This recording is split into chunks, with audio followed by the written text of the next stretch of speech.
I could really go for a drink right about now. What the hell?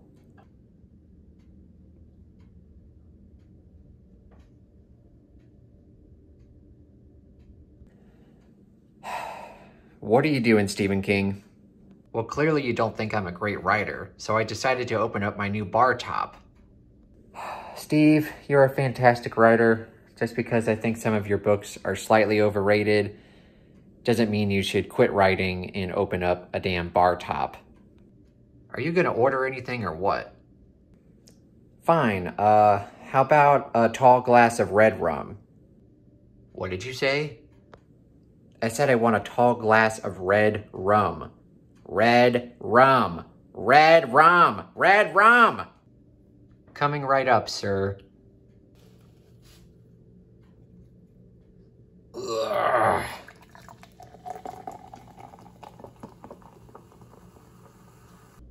There, are you happy now, Bookish Drummer? You got your red rum. Alright, thanks, Stephen King. Oh, that really hit the spot. I needed that. Wait a minute. Murder? Murder?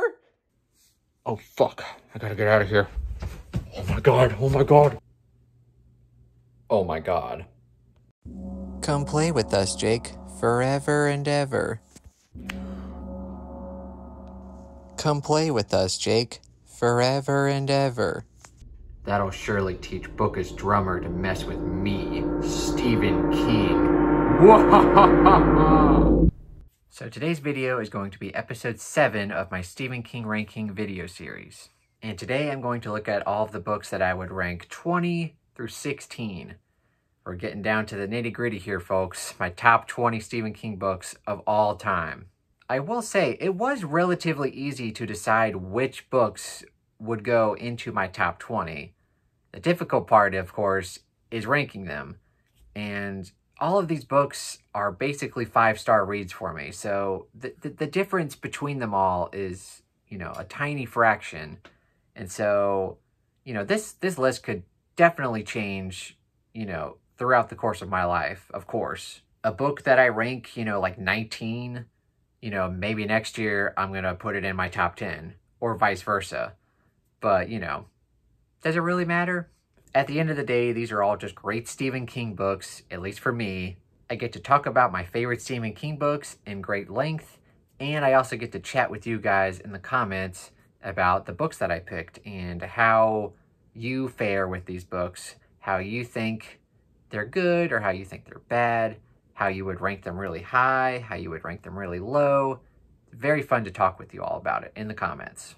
And of course, as per usual with my ranking videos so far, there's going to be a couple surprises in here. So, you have been warned. But anyway, with all that being said, let's go ahead and jump right into it.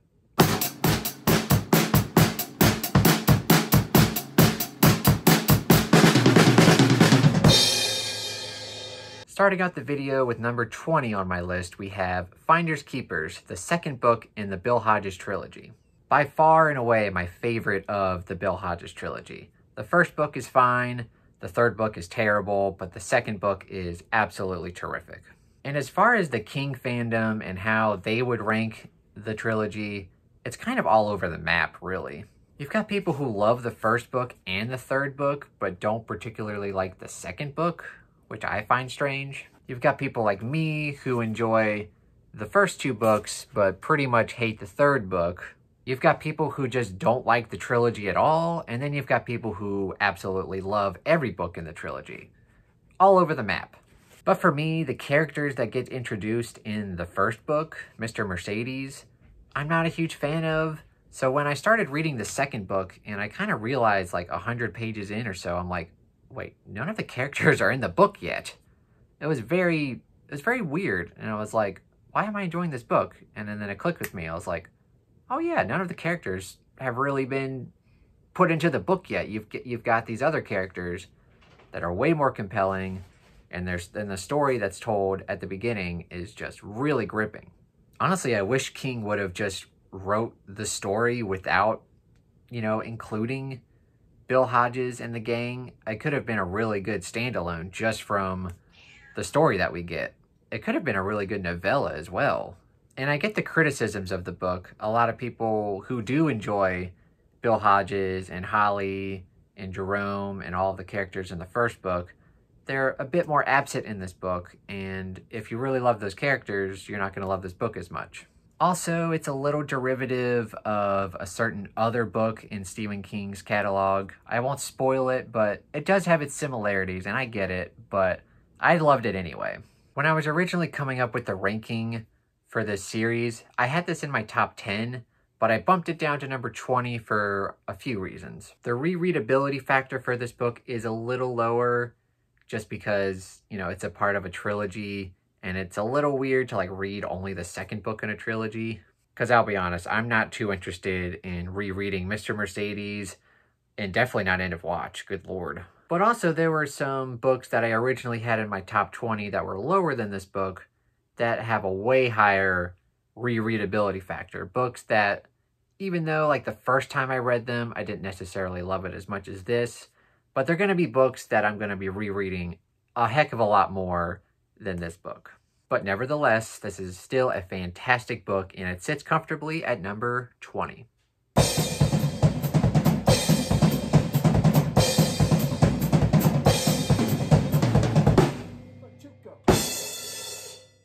And for number 19 on my list, we have The Eyes of the Dragon.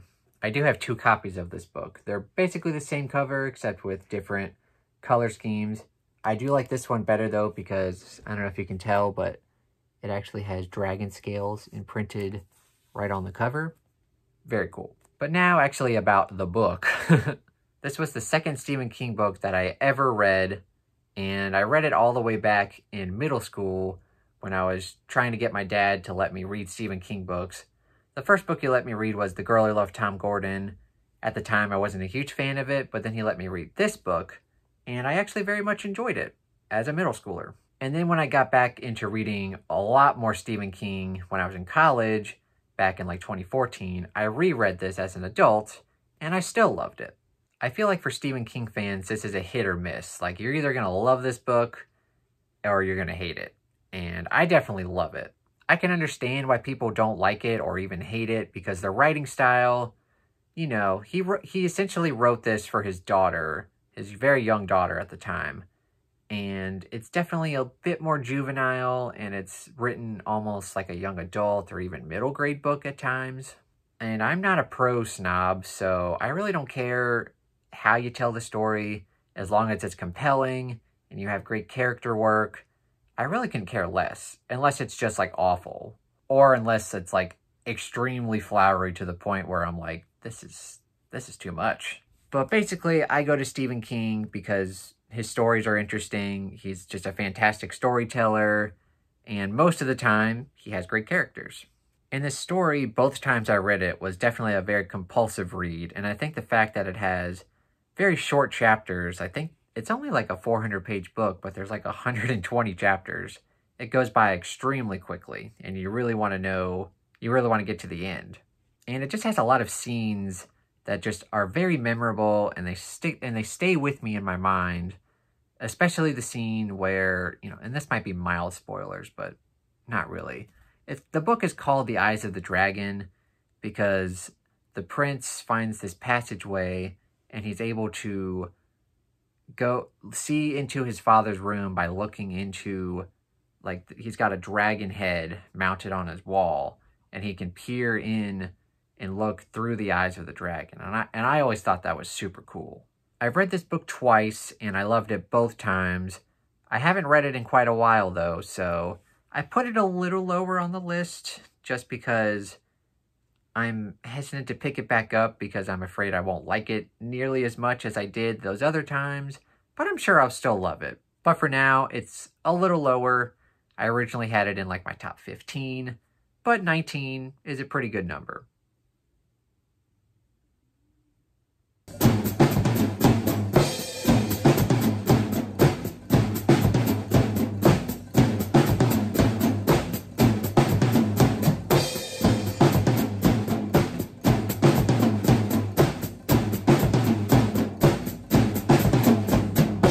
And for number 18 on my list, this might be a bit of a surprise, It won't be as big a shock as like It and The Stand being so low, but this is still relatively low for a lot of King fans.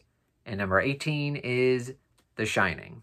Don't get me wrong, it's obviously a fantastic Stephen King book. It's a classic for a reason. I read this book way back in 2013, right before the release of Dr. Sleep. That was the first time I ever read it, and I of course loved it, and then I read Dr. Sleep and loved that as well. And for the longest time, I always had this book in my top 10 somewhere. It was either in like my top 5, or maybe it would be like number 6 or number 7. But I recently reread this book. I think I reread it last year, maybe around Halloween, I'm not quite sure. But upon my reread, I did love it, but I didn't quite love it as much as the first time. And I was definitely surprised by that. I was definitely expecting to love it, if not the same, maybe even more. But for some reason, I liked it a little less.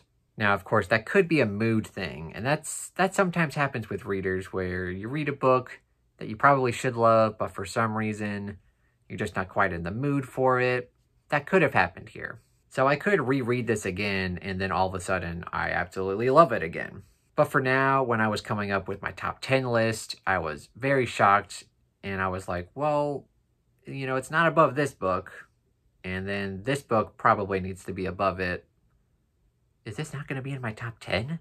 But again, when we're getting into the top 20, where essentially all of the books are 5 stars, we're kind of splitting hairs here, people. It's still a fantastic read, obviously. Quick unpopular opinion. The Shining movie is better than the book. Flat out. I enjoy it more, at least.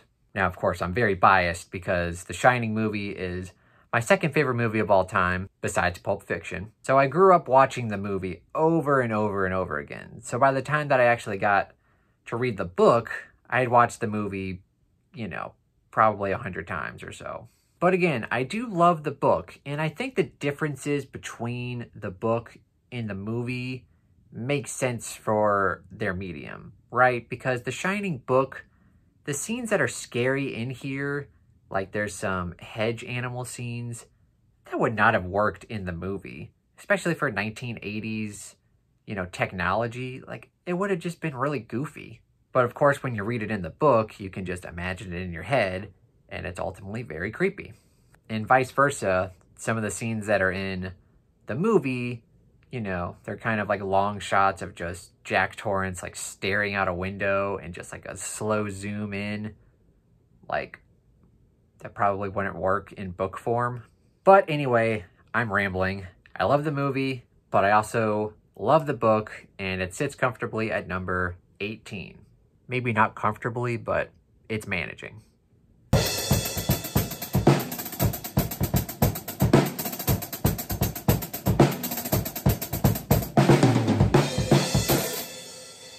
And at number 17 on the list, we have a newer entry into Stephen King's bibliography, and that would be The Outsider. There's really not too much to dislike about this book at all, really. It has a very gripping start, very gripping premise, where this guy is coaching like this little league game, and then all of a sudden he gets arrested.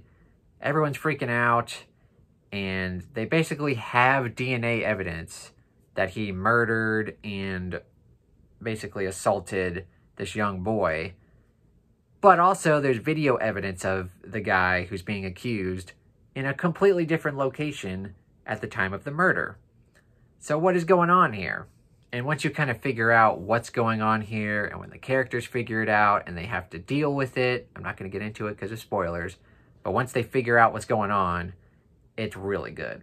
And of course, you got a great cast of characters, including a character that's from another book or books by Stephen King that kind of shows up. I was initially hesitant when I heard that that character was going to be in this book, but their chapters, you know, were pretty good, and I was pleasantly surprised. And I absolutely love when Stephen King tries his best to blend in different genre elements into one story. It starts out where it's more of a mystery detective kind of book, and then it melds into being a horror thriller book, and then it kind of melds into being like an action book where you kind of have, well, I won't get into it. And since it's a newer Stephen King release, I've only read this book once, but I'm extremely interested in rereading it. And I can definitely see this as being a book that I reread several times in my Stephen King reading career. If only I could actually get paid to read Stephen King books, that would be fun. And pretty much, I'd say the consensus for Stephen King fans is that this is a great book. And I don't really see a lot of people, like, putting this book, like, really low on their list. I think a lot of Stephen King fans actually like this book. Now, I've heard the HBO series is complete garbage, and I probably won't be watching it. Maybe I'll try to, like, hate watch it just to see how bad they fuck it up. Because one of my good buddies said that they basically ruined their reveal and, like, very early on in the season, and I'm like, why would they do that? But luckily, we're not here to rate adaptations. We're here to rate books. And for number 17 on my list, The Outsider.